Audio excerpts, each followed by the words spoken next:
Well, as we celebrate Women's Day, we look at a group of women who have initiated a project to empower young women in various fields of governance. Governance Ladies will be hosting a governance workshop aimed at empowering young ladies. The workshop will cover governance, its importance, the role of a company secretary, scholarship opportunities, and finding the right mentor. These ladies will also form part of their network in which they will be mentored on their respective career journeys. The young female graduates interested in becoming executive company secretaries have been elected from various NGOs. Now, to take this discussion further, we're now joined by Advocate Martha Motsatsi, Group Company Secretary, as well as Legal Counsel of the Cyril Ramaphosa Foundation Trust. And we're also joined by Head of the Legal for BME at Omnia Holdings, that's Nelisile Tanjekwayo. Ladies, thank you so much for your time this afternoon. Let's talk now about this initiative. Nelisile, let's start with you. Talk to us a little bit about the initiative and what your role will be, particularly as it comes to mentoring just some of these young ladies.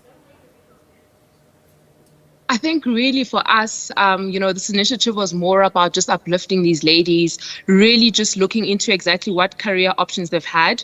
As you know, COSEC, especially governance, is not something that is broadly spoken about in terms of our career, but has become one of the most important careers, especially right now when we're looking at, a country where we've been now grey listed, where you look at governance really becoming something that has to come to the fore, especially also when you're considering the fact that, it really calls to proper leadership, proper ethics. We're about to go into another elective era and really just looking at the importance of this and bringing the ladies to join this. I'm quite excited because I will be one of the mentors here, really chatting to the ladies, getting to know them and really trying to understand, to what is it that they actually want to do in terms of their careers and obviously just offering an interest in governance at this point in time.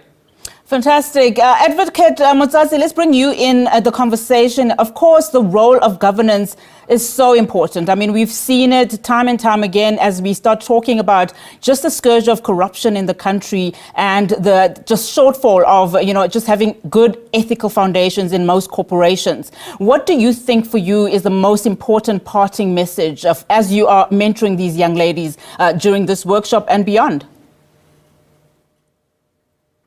Thank you for that. So we thought in commemoration of Women's Day, we should also focus on developing these young women to encourage them and guide them in being young ethical leaders and also ensuring that they know how to practice good corporate governance in companies. As you have alluded to the fact that, South Africa is suffering from a lot of chaos in terms of governance opportunities and corruption showing itself up there. So we are encouraging the women and training them and showing them, guiding them as to what they need to do or which career route to follow for us to build them to be our future leaders in corporate governance. Nelisile, what are some of the challenges that you are starting to see, in this industry, particularly as it affects CEOs and also, of course, your C-suite, executives? I think one of the biggest challenges is obviously now that ethics are actually being put in the center.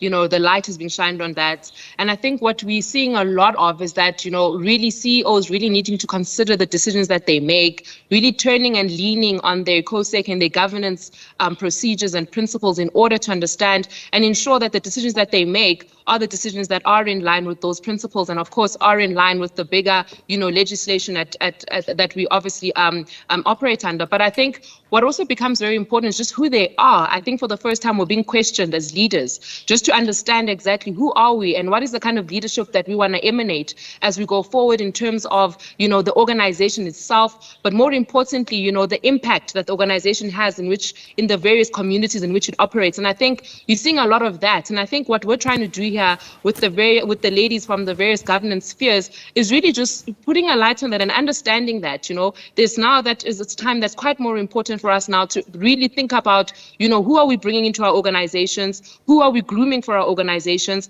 and doing a lot more than just simply giving out bursaries, really just getting involved, rolling up our sleeves, and of course getting involved in the work in terms of what it is and the kind of humans and the kind of ethical leaders that we're trying to build for our nation going forward.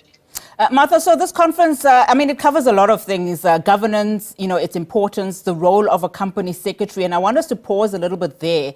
Boards, particularly, at senior level, at SOE level, have really come under the scrutiny of, just what it is that they do, their roles.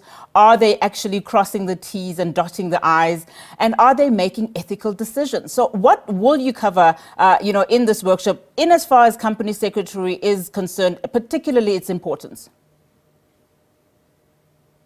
Yes. So, like I said, the young women we are hosting are freshly from varsity. So they would need to understand what is corporate governance first and foremost, and also having to explain to them what the roles of the company secretary is, and how to get themselves to that platform or profession.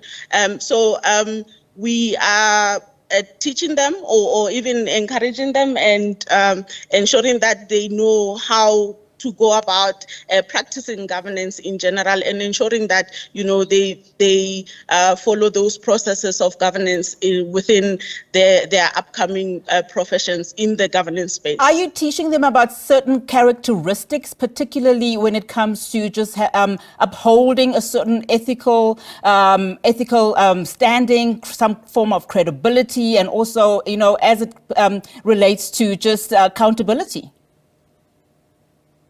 Yes, of course. Ethical practice is very, very important in this instance. So that is also in the discussions, and so ethical practice in terms of following the King codes, and also ensuring that they follow the Companies Act and all those prescripts of good corporate governance. So we are directing them as to where to look for and what to follow in terms of practicing good corporate governance. All right, ladies, we've come to... And I think just importantly as well, if I can just add, there is, the case studies we're looking at are really domestic focused, the challenges that are real, the challenges that we're seeing in our headlines, and really looking to those as examples of saying, really, where do we want to, take governance? What is the importance of governance? And really seeing the, real life examples. And I think that component, which again is led by Martha in terms of exactly going through those examples and taking the ladies through that is quite an important one to also just talk to those key characteristics. Very quickly, ladies, as we wrap our conversation and as we close, Nelisiwe, let's end off with you. Just your reasons behind, your career and why you chose this field. I mean, you are the head of legal for Omnia Group. Yeah, I think it chose me more than anything else. I think it was more about just, being in a space where you make decisions that are really key. And I think decisions that speak to just more than the functioning of an organization. Really decisions that speak about, being, at the level of the community, understanding people, decisions that really bring your morals and I think your ethics to the forefront. I think that's why I've stayed in this career, and I think I've enjoyed this career, and why I'm hoping to bring along other young ladies to join us in this career to really then see that, this is one of the aspects and one of the areas in corporate where you can really make the difference, and I think where you can influence calls that actually make a difference in our communities and within the spaces in which we operate. Ladies, thank you so much for your time this afternoon. Really do appreciate it.